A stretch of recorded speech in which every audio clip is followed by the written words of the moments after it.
Clara landed hard on the frozen platform, her bag splitting open. Her whole life scattered across the snow. A worn cookbook, $3, and a letter from a man who was not there. A cruel voice cut through the air. Well, look what they sent us. A whole cow. Sharp, ugly laughter followed, but Clara refused to cry. She had survived a fire that took her family. She would not break for a few ignorant men. If you believe a person's strength is on the inside, follow our channel to see Clara's story through. Now let us go back to Silver Creek, Montana, in the year 1887. A railroad worker with a tobacco-stained beard approached her. "Callahan is not coming," he sneered. "But I have his letter," Clara insisted. The man just laughed. "Nate Callahan does not write letters. Lady, you have been fooled." He pushed past her, leaving her utterly alone. With just $3 to her name, despair began to set in. Then two women with tired eyes and painted lips came near. "Waiting on Callahan, honey?" one asked. When Clara nodded, they shared a sad look. "Nate buried his wife 3 years ago," the other said gently. "Someone is playing you for a fool." Just as the snow began to fall, a tiny voice called out, "Miss Clara?" A little girl, no older than 5, stood there with enormous blue eyes. "I have been waiting for you.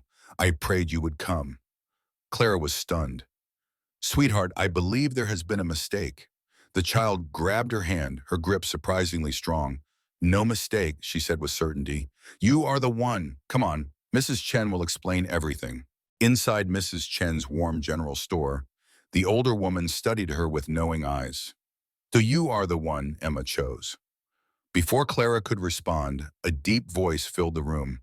A mountain of a man stood in the doorway, his face etched with grief. "Papa!" the little girl Emma cried as she ran to him. "She came, just like I asked." The man's gaze was hard. "The whole town knows," he said. "They have been laughing about it." His cold eyes finally landed on Clara, taking in her plain appearance. She braced herself for the usual dismissal. "Emma Rose Callahan, what did you do?" he demanded. "I found you a wife, Papa," she whispered. "You just sit in the dark and stare at Mama's picture. You never smile." The little girl confessed she had sent many letters, but only Clara had written back. Nate Callahan finally looked at Clara. "You came all this way for a letter from a 5-year-old? "I came for the work I was offered," she replied. "There is no work." "I have survived worse," she said, her chin held high. "My family died in a fire 3 months ago. My fiancé then broke our engagement, telling me that without money, money, no man would ever want me." The store fell silent. Nate stared at her for a long moment. "Your fiancé," he said slowly, "sounds like a damn fool." He shook his head. "A woman who buries her family and then crosses the country alone? That is not nothing. That is iron." Clara stood firm. "I do not want to be your wife, Mr. Callahan. I came to work. I can cook, clean, and care for your daughter. I know how to run a household through a hard winter. Can you say the same?" Emma tugged his coat. "Please, Papa, I am so tired of your burned beans." The child's simple plea seemed to crack his tough exterior. "1 week," he said finally. "Room and board and fair pay. After that, we will see." "I understand," Clara said, meeting his gaze. "I am used to proving my worth." Nate just grunted. "The wagon is out front. We leave in 10 minutes. As he left, Mrs. Chen whispered, "He has not let a woman near that ranch in 3 years. Whatever you just did, do not stop." The 7-mile ride was freezing, the silence broken only by Emma's cheerful chatter between them. She asked about horses, dogs, and Boston. When her father told her to be quiet, Clara just smiled. "It is all right. It is nice to have someone to talk to." "Did you have family in Boston?" Emma asked. "I did," Clara said softly. "My mama, my papa, and my brother, Daniel." "What happened to them?" the child asked. "There was a fire," Clara said, her voice quiet. "A bad one. They did not make it out." Emma's small hand reached out and squeezed hers. "My mama died too," she whispered. "Papa does not talk about her anymore. It makes him too sad. That is why I wrote the letters. I thought if someone new came, he would not be so sad." The little girl looked up, her eyes full of hope. I know you are not my real mama, she said, but maybe you could be something good. A short while later, Emma was asleep, her head resting against Clara's side. Nate's voice was rough with emotion. She has not slept like that in months. His eyes stayed fixed on the road ahead. His voice lost its hard edge. Nightmares, he said. She wakes up screaming 2 or 3 times a night. I hold her and say it is all right, but she knows I am lying. Someone told her what happened to my family, and now she is terrified it will happen to me. His hands tightened on the reins. She is 5 years old. She should not have to be afraid of losing her father. He looked at her. You sound like you understand. My mother was sick for a long time, Clara said quietly. I spent my childhood waiting for her to die. The fire was almost a kindness. At least it was fast. Nate was silent for a moment. That is a heavy thing to carry, he finally said. Everyone carries something. What do you carry, Miss Whitmore? The question was blunt, but she understood that was his way. I carry the belief that I am only worth what I can do for others, she said. If I am not useful, I am nothing. Nate turned to look at her, his eyes holding something she could not quite read. You know what I carry? He asked. Guilt. My wife died giving birth. The baby, a boy, died too. I was the one who pushed her to have another child, even when the doctor warned us. She did it for me, and I killed her for it. His voice was hard as stone. I killed her, and now my daughter cannot sleep, and this ranch is falling apart. I do not know how to fix any of it because the only person who made sense of my world is buried out behind the house. The cold air held his words. Clara did not offer him empty comfort. She knew it would not help. Instead, she said, my fiancé told me I was too heavy to love. My neighbor said I was too plain to feel sorry for. My whole life, people have told me I am too much of one thing and not enough of another. Nate just watched her. You want to know what I have learned? She asked. The people who spend all their time measuring others usually come up short themselves. A little of the hardness left Nate's face. You always talk like that? Like you are reading from a book that happens to be true. Clara almost smiled. Only when someone is actually listening. As they reached the ranch, Nate stopped the wagon. I cannot promise you much, he said. I cannot promise I will be easy to live with, or that Emma will not drive you crazy. I cannot promise the town will not give you a hard time. Because I am heavy, Clara finished for him. They have already made that clear. I am used to it. You should not have to be, he said, but here we are. I can promise you will be safe here, Nate continued after a moment. You will have food and a roof, and anyone who gives you trouble will have to answer to me. Clara studied him. Why would you do that? You did not even want me here. Nate's jaw was tight. He looked at Emma, who was curled up against Clara, then back at Clara. Because my daughter chose you, he said, and she is the best judge of character I know. The kitchen was a complete disaster.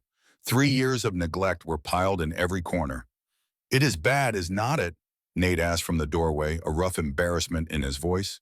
I am being polite by not answering, Clara said, rolling up her sleeves. She started working right away, scrubbing and organizing. You could help, she said without turning, or you could take Emma and get me fresh water and firewood. Nate found himself moving before he even thought about it. Yes, ma'am, he said, surprising himself. 2 hours later, the kitchen was clean. It was not perfect, but it smelled of soap instead of decay, and a pot of stew was simmering on the stove. Nate came in, stamping snow off his boots, and just stopped. He stared at the room, which looked more like a home than it had in years. Clara stood by the stove. Dinner is almost ready, she said. Wash your hands. He did not move for a second. You have only been here 3 hours. Yes, I cleaned your kitchen and cooked dinner. That is how meals usually work. Emma pulled on his hand. Come on, Papa, I am starving. Nate let her lead him to the table. He sat in his usual chair, the one where he used to sit across from his wife Sarah, and watched Clara serve the stew. She gave the first bowl to Emma, then one to him, and finally one for herself. Well, she said, sitting down, eat before it gets cold. Emma ate like she had not seen food in a week, making happy noises. Papa, you have to try this. Nate took a bite. The flavor was simple and warm, a taste he had not had in 3 years. It tasted like one of Sarah's meals. His throat felt tight. "Mr. Callahan," Clara said. He looked up and saw she was watching him, trying to hide her worry. He knew that look well. He saw it in his own mirror every morning. "It is good," he said, his voice rough. He cleared his throat. "It tastes like home." The words settled between them. The careful mask on Clara's face finally cracked. "That is all I ever wanted," she whispered. Emma looked back and forth between them, feeling the importance of the moment without understanding it. "Does this mean Miss Clara gets to stay?" she asked. Nate looked at Clara, really seeing the strong, kind woman underneath the world's harsh judgments. "Yeah," he said softly. "She gets to stay." Emma cheered quietly, and Clara's eyes shone with unshed tears. That night, Clara lay in the small guest bed. Through the thin walls, she could hear Nate's low voice as he read Emma a story. This was not love, she knew. It was just a broken man, a lonely little girl, and a woman with nowhere else to turn. But it was a beginning. She had 1 week to prove she belonged. Not because she needed to be loved, but because for once in her life, she just wanted to be chosen. For the first time in a very long time, she slept without dreaming. She did not hear her door creak open late that night. She did not know that Nate stood there in the hallway, just looking at her closed door for a long, long time, fighting a battle inside himself that he could not yet name. When Clara entered the kitchen, she found coffee already made. Nate Callahan was at the window, watching the sunrise with a look of near peace on his face. She said good morning. When he turned, something new and fragile was in his eyes. A quiet understanding passed between them. It was a beginning. Far away, in a Boston office, a man named Harrison Blake Peaton III read a telegram. It said the subject was located at the Callahan Ranch in Montana. He smiled. She thought she could run from him. No one rejected Harrison Peaton and got away with it. He rang for his secretary. "Book me a ticket west," he ordered. "Enjoy your new life while it lasts, Clara." The first week flew by. Clara learned the rhythm of the Callahan Ranch. She learned Nate was silent until his second cup of coffee. She learned his daughter, Emma, asked questions that were hard to answer. And she learned Nate walked the halls late at night, unable to sleep. She also knew she was being watched. Nate's eyes would follow her when he thought she was not looking. But more than that, she felt the presence of Sarah, his late wife. Her memory was in the curtains she had sewn and in the garden now buried under snow. Clara knew she could never erase the woman who had been so loved here. "You are thinking too loud." Clara looked up from her bread dough. Nate stood in the doorway, snow melting in his hair. He poured some coffee. "What is on your mind?" she asked. "Nothing," she answered. "Liar." Clara's hand stopped moving. "Excuse me?" "You get a certain look when you are bothered," he said. "You are observant. I am a rancher. I notice when something is off." He paused, looking uncomfortable. "That came out wrong." Clara felt a small smile form. "I am not good at this," he admitted. "At what?" "Talking to people. Sarah always said I had all the charm of a fence post." "She knew you well," Clara said softly. He looked down into his cup. The silence that followed was not awkward. It was comfortable. "The town," Clara finally said. "We need supplies. Emma needs new boots." "I will go tomorrow," Nate replied. "I should go with you." His jaw set. "That is not necessary. I need to fit Emma for her boots." "Nate," Clara said, facing him, "I cannot hide on this ranch forever. I have to face whatever is waiting for me in Silver Creek." "You do not know what is waiting," he warned her. "The women at the store will whisper. They have waited 3 years for me to bring someone home, just so they could tear her apart. Why? Because they all wanted to be the one I chose." His voice was bitter. "I turned them all away. And now you have got me instead," she said. "The fact that I chose will bother them." "Chose what?" "A fat woman from Boston." The words stung the air. Nate flinched. "I did not say that." "You did not have to." Clara began punching the dough hard. "I know what I am, but I am also a good cook. I work hard. I have buried my family and crossed a continent alone, and I am still standing. So take me to town. Let them whisper." Nate was quiet for a long time. The hardness in his face began to soften. "Tomorrow morning," he said. "We leave at dawn." As he turned to leave, he stopped. For what it is worth, he struggled to find the words. "When I look at you, I do not see what they see." "What do you see?" He did not answer, but she saw his ears turn red, and she felt a small flicker of hope. The ride into town was freezing cold. Emma sat between them, bundled up tight. "Miss Clara," she asked, "why do people say mean things? Jimmy Parker said his mama called you too fat." "Emma," Nate's voice was sharp, "you cannot say things like that." "Why not?" He started it. "Because we do not stoop to their level." "But it is not fair," Emma said, her voice shaking. "Miss Clara is nice. Why does it matter what she looks like?" "It does not matter," Nate said quietly. "Not to people who are worth knowing." "Then why do they say it?" "Because they feel small inside," Clara explained. "So they try to make others feel smaller." Emma thought about this. "That is stupid." "Yes, it is," Clara agreed. "You are not too fat, Miss Clara. You are just right, like a good pillow." Clara let out a real laugh, the first in a long time. When she looked at Nate, he was watching her with an expression that made her heart skip. In the daylight, Silver Creek looked small. People stopped and stared as the wagon rolled down the main street. Clara felt their eyes on her, judging her. She kept her back straight and her chin up. Nate pulled up to the general store. "I will take Emma in for boots," he said. "I will come with you," Clara stated, not asking. Nate looked at her for a long moment and then nodded with respect. Emma took both their hands, connecting them.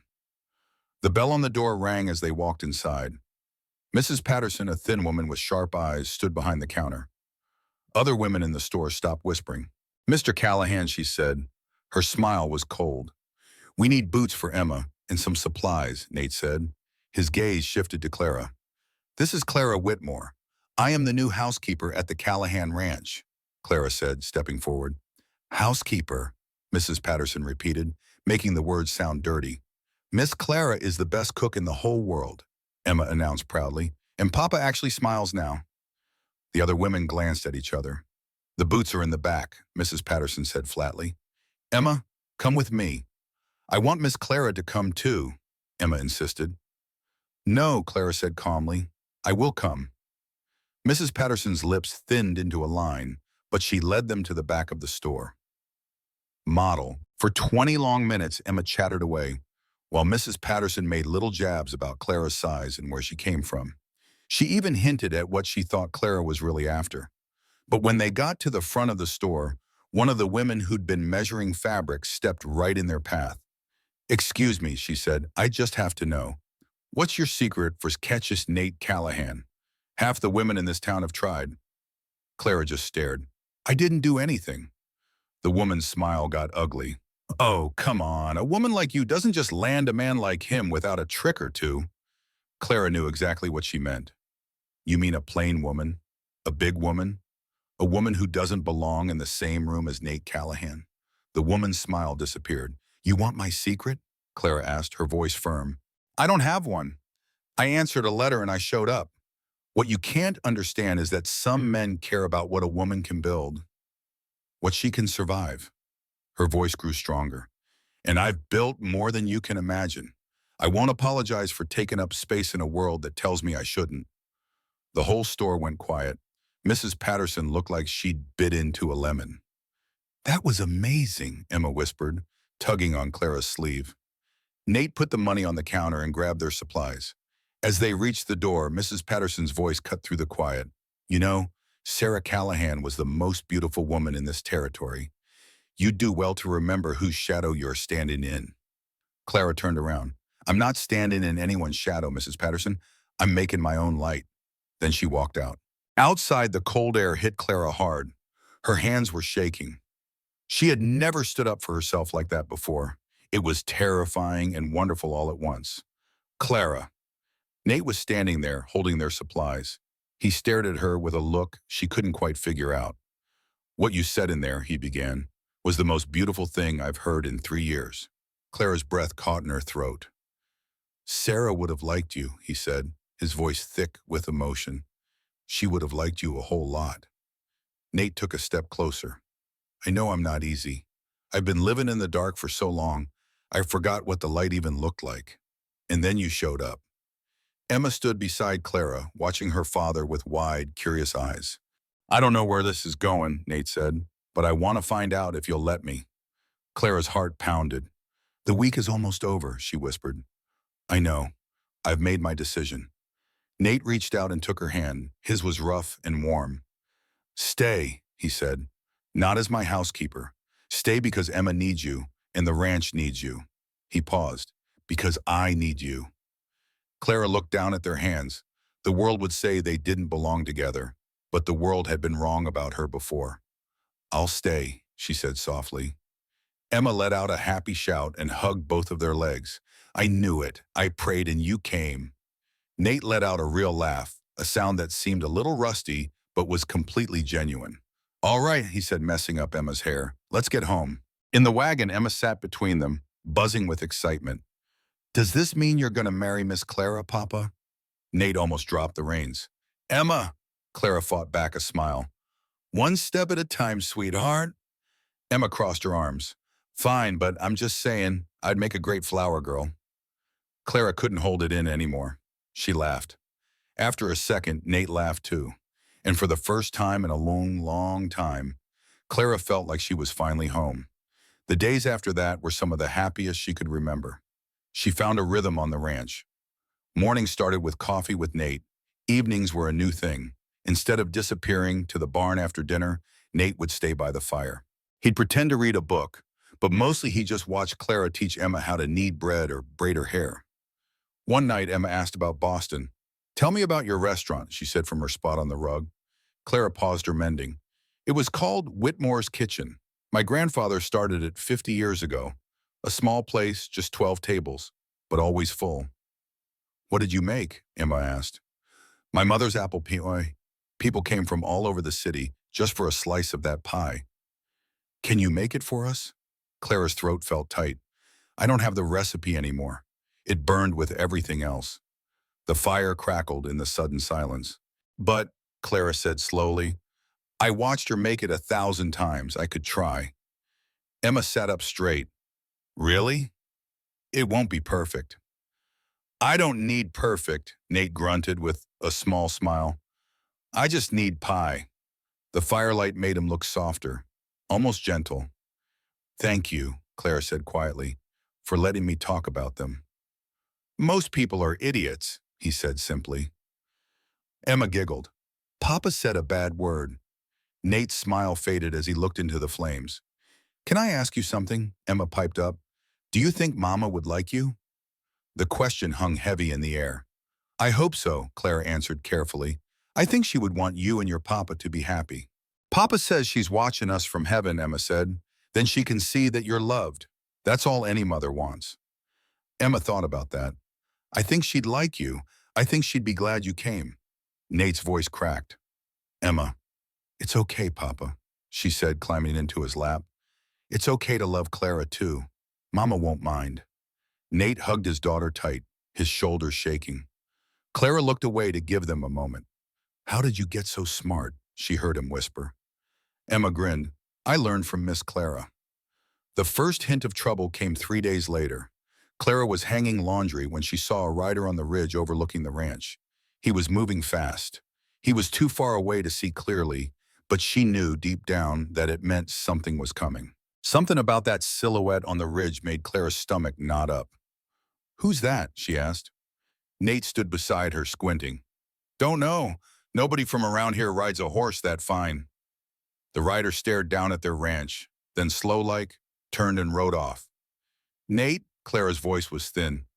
My fiancé, the one from Boston. His name is Harrison Peyton. The Bankin family? Heard of him? Mean as rattlesnakes. Clara nodded. He does not like to lose. If he found out I was here, I think that was his man. Nate's jaw went tight. Let him come. You're on my land now. If Harrison Peyton wants trouble, he'll get it. I don't want to bring danger to you and Emma. You didn't, Nate said, his voice a low growl. He did. He took her hands. Listen to me. For 3 years, I've been hiding from the world. Then you showed up and made me remember what it felt like to be alive. I'm not letting you go. He looked at her, his eyes blazing. You barely know me, she whispered. I know enough, he said, and then he kissed her. It was not gentle. When they pulled apart, they were both breathing hard. I'm not good with words, he said, his voice rough. Never have been, but you asked me once what I saw when I looked at you. He met her gaze. I see strength, Clara. The kind that survives things that would break most people. I see a deep kindness in a stubborn streak a mile wide. He paused. I see a woman worth fighting for. So that's what I'm gonna do, whatever comes.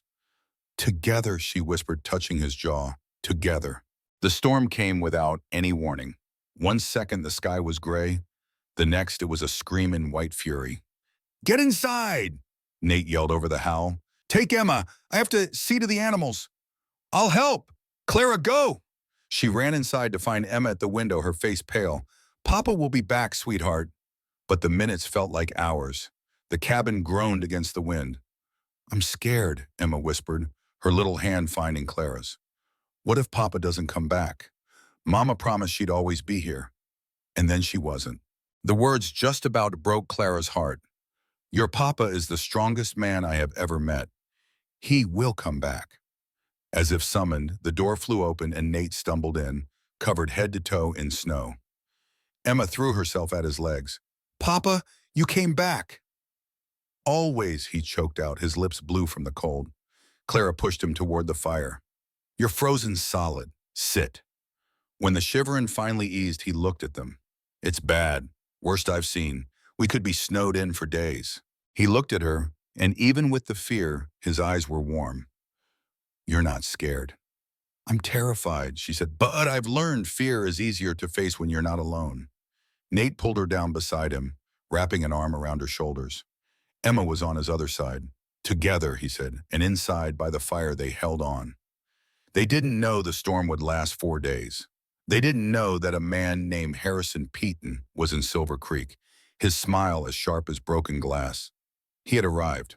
The fifth morning woke to a deep silence. Clara found Nate at the kitchen window, looking out at a world buried in snow. How bad is it? She asked softly. Bad? We'll have to dig out the barn. Could take all day. I'll help. He turned then, the memory of their kiss hanging between them. Clara, he started, about what happened. Don't, she cut in, stepping closer. Don't you take it back. Don't tell me it was a mistake. If you meant it, then say you meant it. But don't you hedge. I've had enough of that. Nate didn't hesitate. I meant every word. He reached out, his touch gentle. I am not good at this, Clara. I am probably going to say the wrong thing and make you want to throw something at my head once a week. Only once? She asked, a small laugh escaping her. Yeah, he smiled. He kissed her again, softer this time, like a promise. I knew it. They turned to see Emma in the doorway, grinning so wide it looked like her face might split. I knew you loved her, Papa. Are you getting married? Nate knelt to his daughter's level. Hey now, little bug, Clara and I are just figuring things out. But you love her, Emma insisted. Nate looked up at Clara, his heart right there in his eyes. Yeah, I think I do. Then marry her, Emma said. You told me when you love someone, you marry them, like you did with Mama. That was different. Why? Emma crossed her arms, her little face serious. I'm tired of being sad. I'm tired of you being sad. Miss Clara makes us happy. Why can't we just be happy? So what's the right thing to do to Clara? Clara asked, looking straight at Nate. He just looked back. I suppose, Clara said, it is whatever feels like coming home. Emma thought about that for a second. Does Papa feel like home? Does Miss Clara? Nate was quiet for a long time. When he finally spoke, it was just a whisper. She does. God help me, she does. Emma nodded, satisfied. Then you ought to marry her before she gets away. That's just common sense. And with that, she marched off, leaving 2 stunned grown-ups behind. Did we just get a lecture about love from a 5-year-old? Clara asked. I think we did. It took them the whole day to dig out. Clara shoveled right alongside Nate while Emma watched from the porch, bundled up like a little queen. You are doing that wrong, Papa, she would call out. Miss Clara does it better. Nate gave Clara a look. Is she always this helpful? She learned from the best, Clara replied. By afternoon, they finally reached the horses. They were cold, but alive. We have to get to town, Nate said. Check on folks. But Clara's stomach dropped. Town meant people, and people meant talk. And somewhere in that town, Harrison might be waiting. Nate, she said, her voice tight. That writer, what if he is here? Nate's jaw set hard. If Peyton is in Silver Creek, we will deal with him. He does not fight fair, she warned. He uses money and lawyers. Then we will not give him anything to destroy. He always finds something, she insisted. Nate put down his shovel and took her cold hands. Clara, listen. I have faced drought, disease, and burying my family. I know all about men who try to take everything from you. This is different. No, it is not, he said, his eyes intense. Harrison Peyton is just a bully with money, that is all. And bullies only have power when you let them. You do not know what he can do. I know what I can do, Nate said simply. And I am telling you, nobody takes what is mine. Not anymore. Not ever. She desperately wanted to believe him. Promise me one thing, she said. If he threatens Emma or this ranch, you will let me go. His face grew dark. You think I would just let you walk away? I think you would do anything to protect your daughter. That is one of the reasons. She trailed off. One of the reasons what? Clara took a deep breath. One of the reasons I love you. The words fell into the quiet air. He just stared at her. Say that again. I love you, Nate Callahan, she said, the words coming easier this time. And if loving you means walking away to keep you safe, then I will. That is the most foolish thing I have ever heard, he said, pulling her closer. Love means staying. Love means fighting. I am not letting you go, Clara. Not for him, not for anyone. The next morning, they took the wagon down the icy road. Silver Creek looked beat up. Roofs had caved in from the snow. But people were not looking at the damage. They were looking at Clara. Something is wrong, she murmured. Mrs. Chen met them at the door of her general store, her face grim. You need to hear this from me before you hear it from someone else, she said. There is a man in town. Got here right before the storm. He has been staying at the hotel, asking questions. About your housekeeper? Clara felt her blood run cold. What kind of questions? Nate's voice was dangerously low. The kind that make it sound like she is not here by her own choice, Mrs. Chen said. The kind that suggests she needs rescuing. Rescuing? Clara's voice cracked.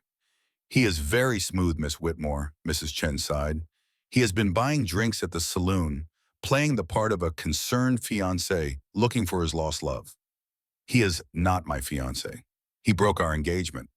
That is not the story he is telling. He is in the hotel dining room every morning at 9 o'clock, making sure everyone sees him. He wants an audience. He is waiting for you. Then let's give him one, Nate said. Nate, think about this, Clara pleaded, grabbing his arm. Do not go in there angry. I am not going in angry, he replied, his eyes steady. I am going in ready. There is a difference. What are you going to do? I am going to stand right beside you while you tell that snake exactly what he can do with his lies. This is your fight, Clara. I will back you up, but the words need to come from you. I do not know if I can. You can, he said softly. You are worth 100 of him. Clara took a shaky breath. She was done running. She knelt to Emma. Someone is here to make trouble, but your papa and I are going to handle it. Please do not let the bad man take you away, Emma whispered, hugging her. Nobody is taking me anywhere, sweetheart. I promise. The hotel dining room was crowded. Clara saw Harrison right away at the best table, watching the door. He was dressed perfectly, his smile confident, like a man who had already won. Clara, he called out, rising with his arms open wide. My darling, thank God you are safe. Every eye in the room was on them. Clara felt Nate standing solid right behind her.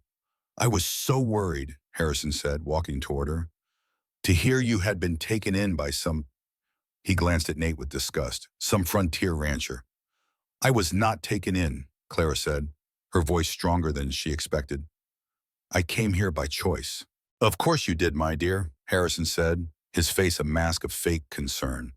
That is what they made you say. It is all right. I am here to protect you. Clara laughed, a sharp, bitter sound. Protect me? You broke our engagement, Harrison. You told me I was not worth marrying without my family's money. A murmur ran through the room. His smile wavered.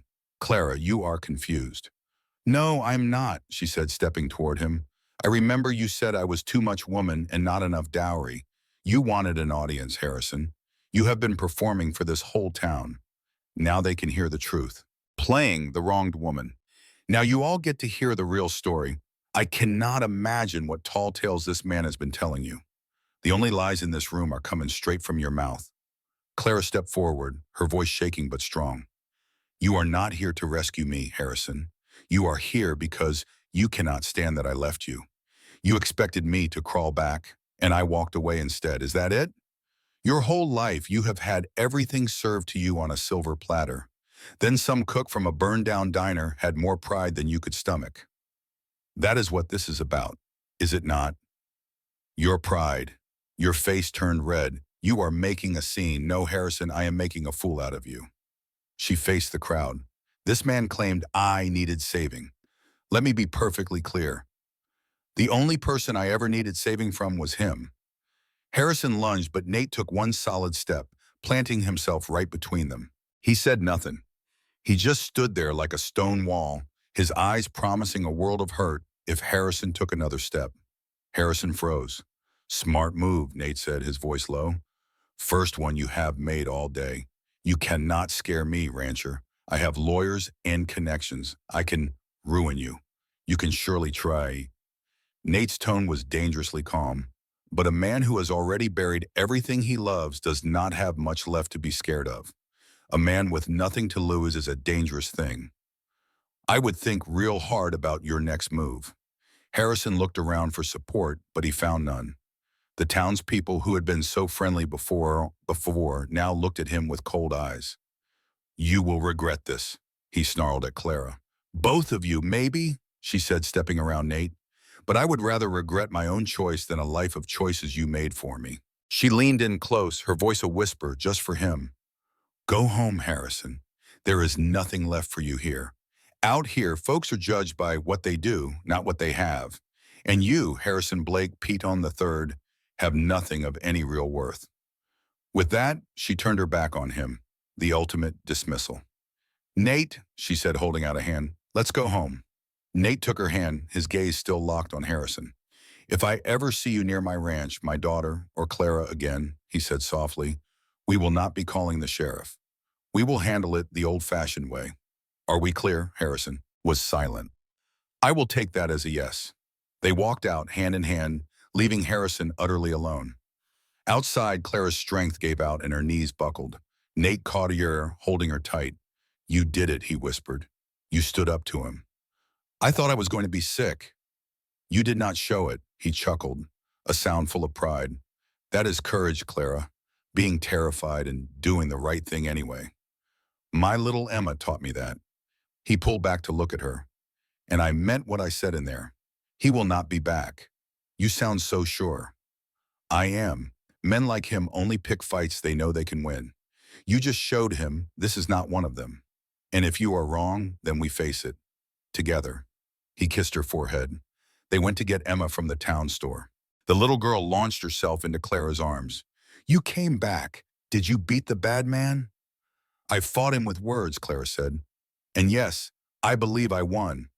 Good, Emma said with a fierce look. He was stupid. Emma, Nate said gently, we do not call people names, but Papa, anyone who does not want Miss Clara is stupid. Clara laughed through sudden tears. Thank you, Emma. That is the kindest thing anyone has ever said to me. The ride home was peaceful. The storm was over, inside and out. Clara, Emma mumbled sleepily from her side. Yes, sweetheart. Are you going to marry my papa now? Clara glanced at Nate, who was trying not to smile. Well, we have not really discussed it, but you love him and he loves you, Emma stated. So you should marry him. It is simple. And just like that, she was asleep. She makes it all sound so easy, Clara whispered. Maybe it ought to be, Nate said quietly. He took her hand over Emma's sleeping form. Now, I am not proposing here on a wagon seat. When I ask you to marry me, and I will, it will be done right. You told me once I felt like home. A man does not find his way home after 3 years in the cold just to let it go. That almost sounded romantic, she teased. Do not get used to it. I am saving the fancy words for the real proposal. I will hold you to that. I am counting on it. As the ranch came into view, Clara felt it deep in her soul. Home. She had been looking for this feeling her entire life. This was a home she had chosen. with a family that had chosen her right back. For the first time, Clara Whitmore knew exactly where she belonged. For a week, an unnatural quiet settled over the ranch. There was no sign of Harrison Peaton, as if Clara's defiance had simply erased him. But she knew better than to trust the silence. Nate found her in the kitchen, punishing a loaf of bread she had been kneading for nearly an hour. "You are worrying so loud, I can hear it in the barn," he said gently. She denied it, but he knew her. He came and stood behind her, his hands warm on her shoulders. "He is gone, Clara. Mrs. Chen sent word. Peaton took the first stagecoach east 3 days ago." She stopped working the dough. "He just left?" Nate's thumbs soothed her tense muscles. Even men like him learn some fights are not worth the trouble. But Clara was not convinced. "Harrison does not give up." Nate's voice was soft. "Maybe he finally met something stronger than his pride, a woman who refused to break." A small smile touched her flour-dusted face. "Do you really believe it is over?" Nate's own smile transformed his rugged face. "I believe we will face whatever comes next, together." He tucked a stray piece of hair behind her ear, leaving a white smudge on her cheek. "I also believe that bread has surrendered." Clara let out a genuine laugh. "It is stress baking," she explained. "Come outside," he urged, his tone shifting. "The bread can wait." Curious, she wiped her hands and followed him past Emma's room, where her daughter was likely reading under the covers instead of napping. They stepped out onto the back porch, into a world of white snow and bright blue sky. "Look," Nate said, pointing to a small hill behind the barn. Two weathered wooden crosses stood there, with fresh flowers at their base. "That is where Sarah and the baby are buried," he said quietly. "I go up there most mornings. I tell her about Emma, about the ranch." He paused. "And about you." Clara's heart caught in her throat. "I told her I found someone," he went on, his voice rough with emotion. "Someone who makes Emma laugh again, who makes this house a home. Someone who saw all my broken pieces and thought I was worth putting back together." Clara shook her head. "You were never broken." He turned to her. "I told her how scared I was to love again, to risk losing everything all over. This morning as the sun came up, I felt it. I felt like she was giving me her blessing." "A blessing for what?" "To live again," he said, taking her hands. "To love again." Clara's pulse hammered in her ears. "Nate, what are you saying?" He gave a shaky laugh. "I am saying I had a whole speech planned for the spring. But then I saw you in my kitchen, covered in flour and worrying about a man who is not worth your time. And I thought, what am I waiting for?"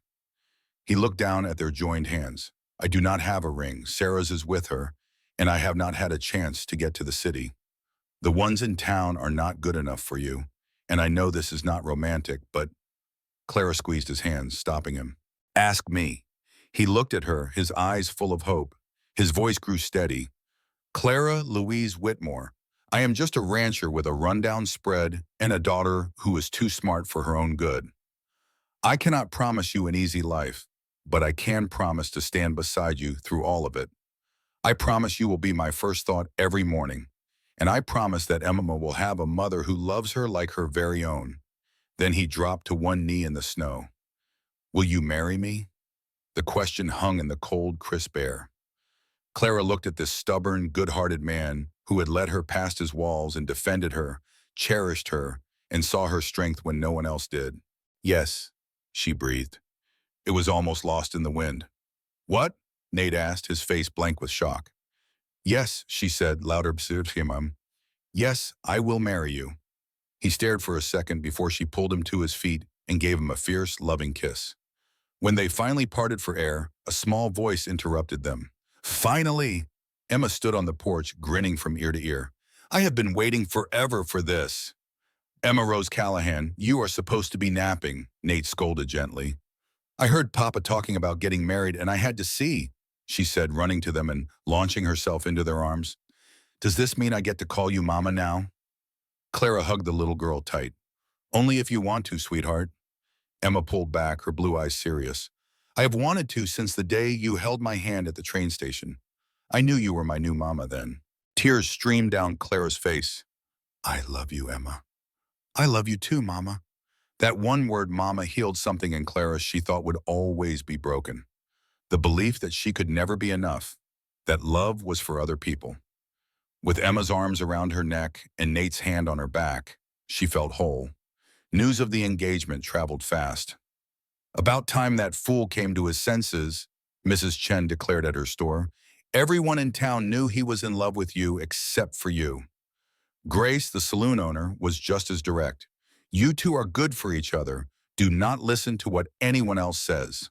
What are people saying? Clara had to ask. Grace hesitated. Some folks think it is too fast. Some think Nate is settling. Because of how I look, Clara finished quietly. Those people are fools, Grace said, taking her hands. Their judgment is about them, not you. You have a man who loves you and a child who chose you. Do not let small minds shrink your great joy. Clara nodded, grateful for the advice. Now go plan a wedding, and for heaven's sake, make sure Emma is the flower girl. In the days that followed, Clara found herself planning a future, but worries crept in. I do not have a suitable dress, she told Nate one evening. Everything burned. You would be beautiful in a potato sack, he said. Damn right I am biased. Let me worry about the money. Your only job is to be happy. Later that night, as the fire burned low, she confessed a deeper fear. I am scared, Nate. He turned from the window. Of what? Of being happy, she whispered.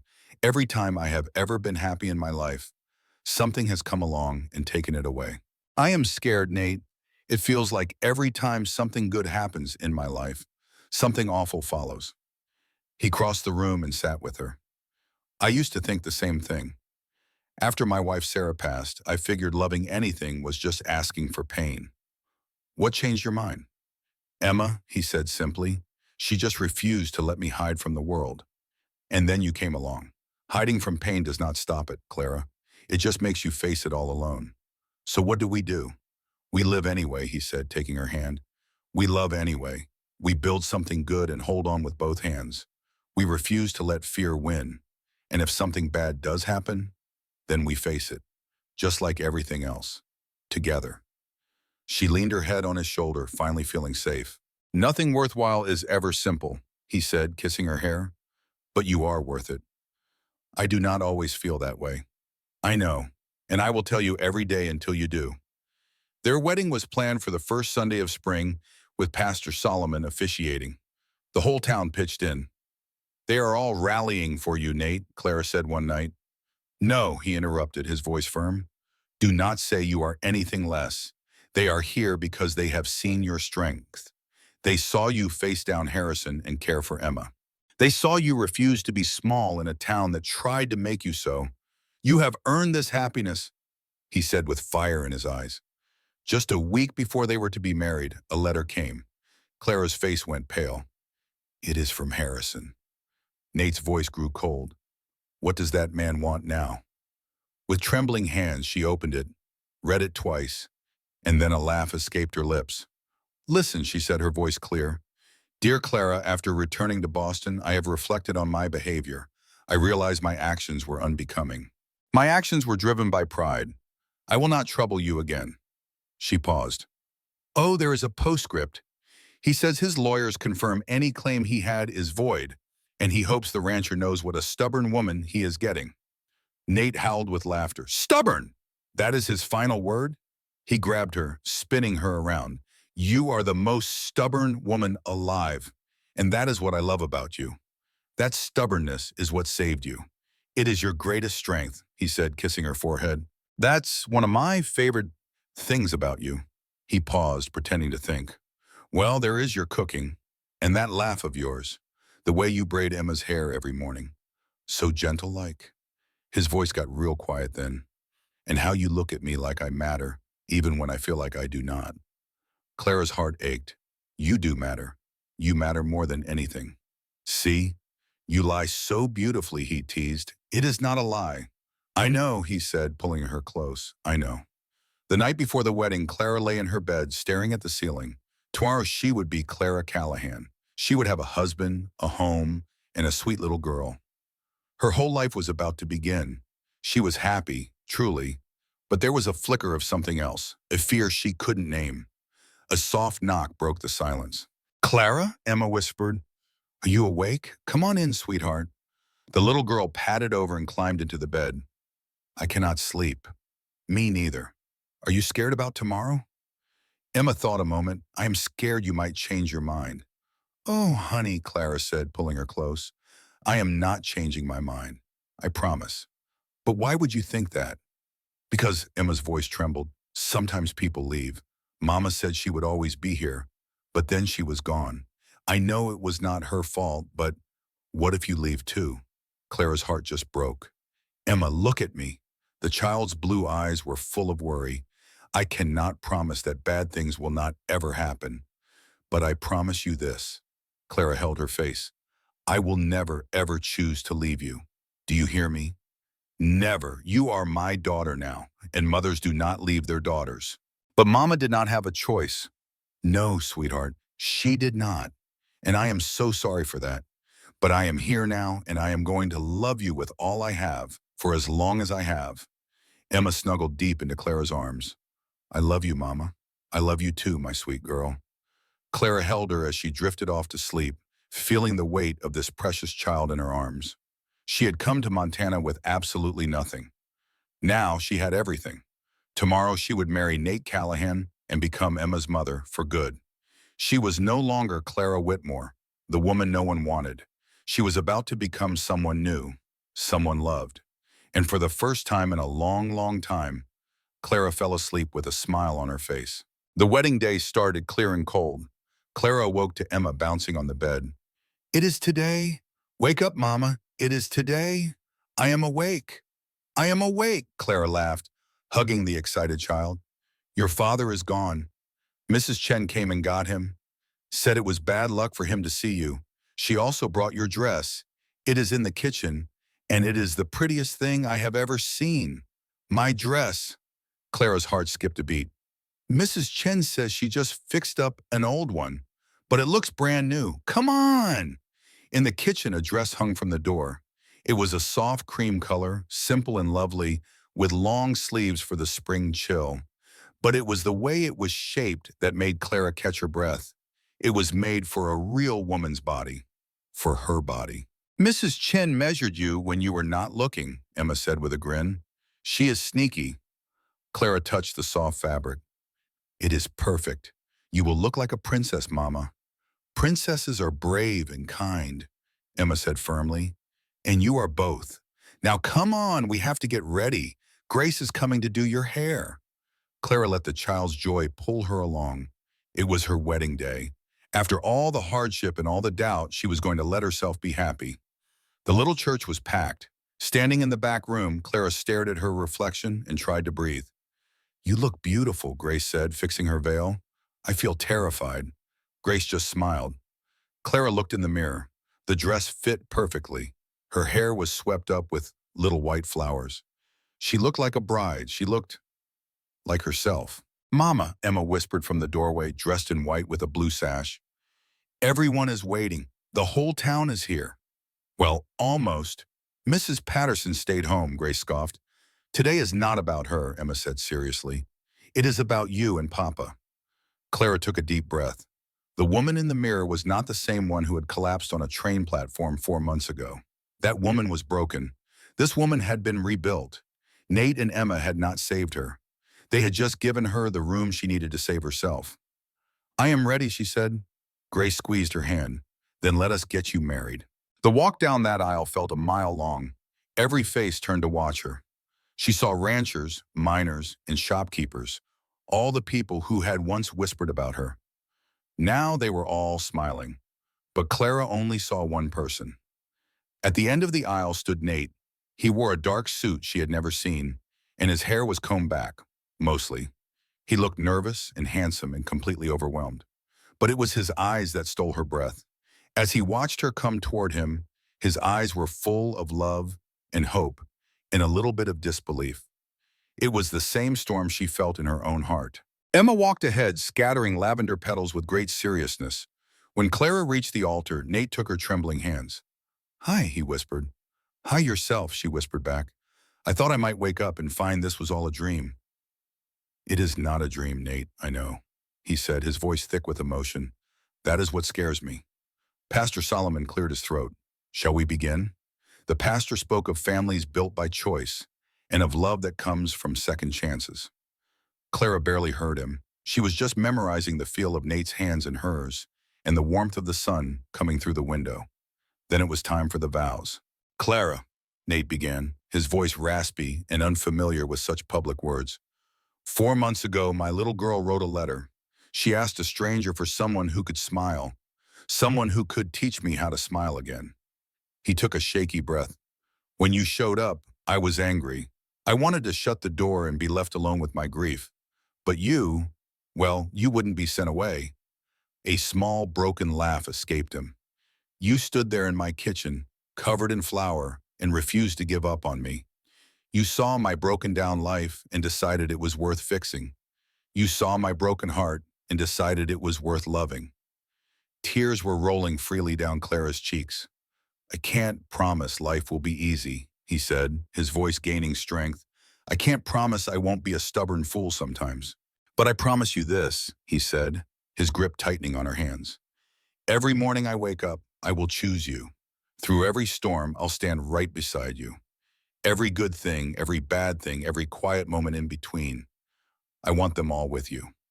He raised her hands and kissed her knuckles. You once asked what I saw when I looked at you.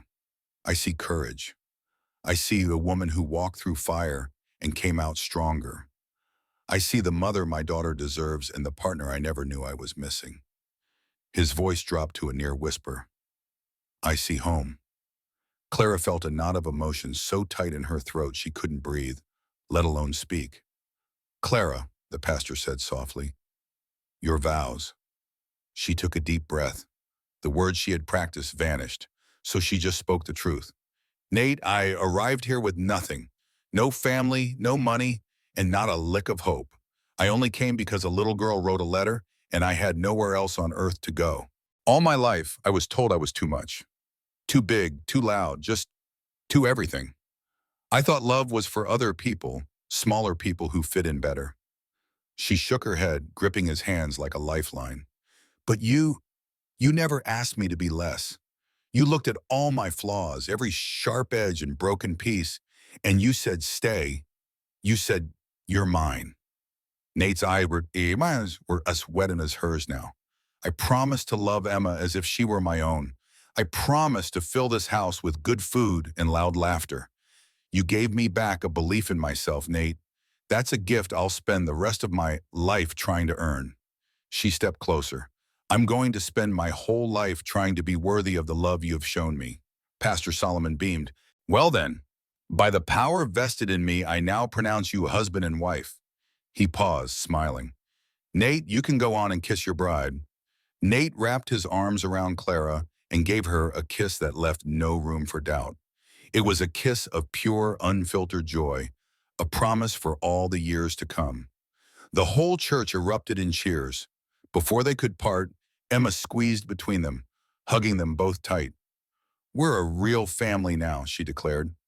Nate scooped her up with one arm, keeping the other firmly around his new wife. We sure are, Bug. Can we have cake now? Clara laughed, wiping her tears. Yes, honey, we can have cake. The reception took over Grace's saloon, the only place in town big enough. The whole community was there, bringing dishes to share and filling the room with happy noise. Mrs. Callahan, Nate said, appearing at her side with 2 glasses. Care to dance? I don't know how, she whispered. Neither do I, he grinned. We'll learn together. He led her onto the floor as the music turned slow and sweet. He pulled her close. Everyone's staring, Clara murmured into his shoulder. Let 'em stare. Nate's voice was a low growl. Let every person here who ever judged you see how you shine. Let them see what a fool they were. He spun her gently. You know what I see when I look at you, Clara. I see the woman who will raise my daughter. I see the woman who will make my house a home for the next 50 years. I see my wife. Clara laughed, a sound full of pure happiness. So you married me for my cooking? She teased. Among other things, he whispered, his lips brushing her ear. I'll show you later. Just as Clara's cheeks turned pink, Emma bounced between them. My turn. I want to dance with Papa. Nate laughed and swept his daughter into a twirl. As Clara watched them, her husband and her daughter, Mrs. Chen, came to stand beside her. Happy? The older woman asked. Clara nodded, unable to speak. Good, Mrs. Chen said, clinking her glass against Clara's. Happiness has nothing to do with what you have. It's all about who you have. And you, child, have two people right there who would walk through fire for you. That's worth more than anything. Clara watched Nate laughing with Emma and knew it was true. I know, she said softly. I finally know. The ride home was under a sky full of stars with Emma asleep in Clara's arms. Happy? Nate asked quietly. More than I ever thought I could be. Good, Belle, he said, taking her free hand. That's all I want. Thank you, Nate. She leaned her head against his shoulder. For what? For not giving up on me. For seeing something worth keeping. Nate was quiet for a long moment as the wagon wheels rumbled. Clara, you need to understand something. I didn't save you. You did that all on your own. That's not true, she protested. It is, he insisted, his eyes finding hers in the moonlight. You came all the way out here alone. You stood up to this whole town when they judged you. You are the strongest person I know. All I did was have the good sense to fall in love with you. When did you get so good with words? She whispered. Must be your influence. She smiled. I love you, Nate Callahan. I love you too, Clara Callahan. Her new name felt like coming home. The seasons that followed were the happiest she'd ever known. The ranch came alive, and Emma started calling her Mama. Nate smiled more. He was still a quiet man, but the sadness in his eyes was gone. You've thawed him out, Doc Whitfield told her one day. I didn't think it was possible. I didn't do anything, she replied. You loved him. Sometimes that's everything. That fall, as they sat around the dinner table, Nate groaned. I'm going to get fat if you keep cooking like this. You could use it, Clara shot back. Emma giggled. Papa, Mama called you skinny. I heard, Nate said, pretending to be hurt. I'm wounded. You look happy, Clara said softly. He reached over and ruffled Emma's hair. That's because I am happy, Bug. Emma's face turned serious. Papa, can I ask something? Anything. Do you think my first mama, would she be happy about Clara? I think your first mama would be very happy, Nate said softly to Emma. She always wanted what was best for us. She told me if anything ever happened to her, she hoped I would find someone to make us smile again. She really said that? She really did, he promised. Right before you were born, she made me promise I would not spend my life alone. She made me promise to find someone to love you. And you found Clara, Emma said. Actually, you found her. I just had the good sense to ask her to stay. Emma nodded. Then Mama would be happy. Clara makes us smile all the time. Tears streamed down Clara's face. Mama, why are you crying? I am just... She laughed through her tears. I am just really, really happy. Emma climbed into her lap and hugged her tight. I am happy too, she whispered. I prayed for you. A year to the day after Clara arrived, the first snow fell. She stood on the porch watching the world turn white when Nate joined her with 2 cups of coffee. I was just remembering, she said. A year ago, I was on my knees at the train station, thinking it was the worst day of my life. She took a sip of her coffee. Now I know it was the best. Nate smiled. Emma would have found you one way or another. That child is as determined as her mother. They watched the snow in silence for a moment. Any regrets about leaving Boston? He finally asked. Marrying a grumpy rancher with a smart-mouthed girl and a broken-down ranch? Clara teased. She leaned against him as he put his arm around her. Not a single one. Good, he said, holding her close. Because I have been thinking about our family. He looked into her eyes, his own full of hope. I think we should add to it. I think Emma needs a sibling, and you deserve to know that kind of love. Her breath caught in her throat. Nate, after Sarah, I know, I am scared too, but I spoke with Doc Whitfield about the risks. You talked to the doctor about me? She whispered. He said you are healthy and strong. I had to know it was safe. Clara silenced him with a kiss full of love and promise. Is that a yes? He asked when they parted. Tears of joy streamed down her face. That is 100 yeses. Just then the door flew open. Are you two kissing again? Emma complained. It is gross. Nate chuckled. You will understand someday. Clara pulled Emma into their hug, and the three of them watched the snow fall, a complete family, 1 year after it all began. Ride in that train into a life she couldn't picture. Now she had it all. Mama, Emma's voice was a soft little hum against Clara's side. Yes, my sweet girl. I'm mighty glad I wrote you that letter. Me too, honey. Me too. Even though it made Papa mad, Emma added. Nate just snorted. I wasn't all that mad. You were too, Emma shot back. Your face turned red and your voice got all growly. I do not get growly. You get growly all the time, Papa. Clara and Emma shared a knowing look. He's growly right now, Emma whispered, loud enough for the whole county to hear. I can hear you. We know. The three of them broke into laughter, a happy sound that echoed across the snowy ranch. Clara knew then what Montana had taught her. Love doesn't come packaged how you expect. It arrives in a little girl's hopeful letter, in a stubborn man's quiet presence, and in the simple courage to stay. A ranch in Silver Creek, she'd just tell them the straight truth. She'd talk about a fire that took every last thing from her and a train that carried her toward a future that was blank as a fresh page.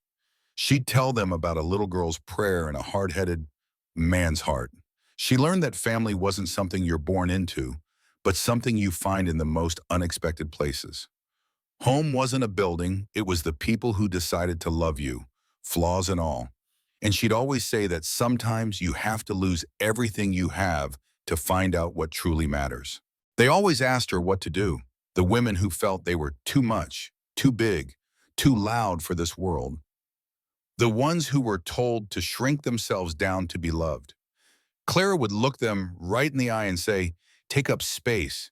Take up every bit of room you need. The right people, well, they won't ask you to be smaller. They'll make room for all of you. But what if I never find them? You will, Clara would say, with the sureness of a woman who'd seen the bottom and climbed her way out. I was 28 years old and thought I'd die alone. Then I answered a stranger's letter, and my entire life turned right around. But how did you know it was worth the risk? She'd pause for a second, thinking about that train, about Nate's tough gaze finally softening, about Emma's little arms squeezing her neck. I didn't, she'd say. That's the secret. You never really know. You just make a choice. You decide that the chance of bond is worth the risk of pain. You step off the train and just trust you'll find solid ground. And if you don't find solid ground, you get back up and you try again. That, Clara would tell them with a gentle smile, is what it means to be brave. It's not about having no fear. It's about holding on to hope. The day Clara Callahan passed on, 62 years after she first stepped foot in Silver Creek, she was held tight by her husband, her daughter, and 3 grandchildren. She was surrounded by more love than one heart could possibly hold. Nate followed her just 3 days later. Nobody who knew them was surprised. He just couldn't imagine a world without her in it. They buried them side by side on a hill behind the ranch, right next to Sarah and their baby boy. 4 graves, 2 families, all part of one endless love story. Emma, 67 by then, gave the eulogy. My mother, she said, her voice clear and strong, was not born to me. She chose me. She answered a letter from a lonely little girl and traveled clear across the country to find us. She came here with no idea if she would even be wanted. Emma paused, looking at the 2 fresh graves. My mother taught me that family ain't about blood. It's about choosing to show up, day after day, especially when it's hard. It's about loving folks through their worst and cheering at their best. A teary smile touched her lips. The world told my mother her whole life that she was too much, too big, too stubborn. But for us, she was exactly enough. She was more than enough. She was our everything. Emma gently laid a hand on each grave. Rest now, she whispered. Y'all have earned it. And thank you. Thank you for teaching me that the truest measure of a heart isn't something you can see, but something you feel. She looked at those 4 graves on the hill. Thank you for coming when I called, Emma said softly. And thank you for staying when you could have run. The prairie wind rustled the wildflowers. Clara Whitmore Callahan, the woman who thought nobody wanted her, rested at last in the land that had become her home. She had shown up with nothing to her name. She left behind a legacy of love that would echo for generations.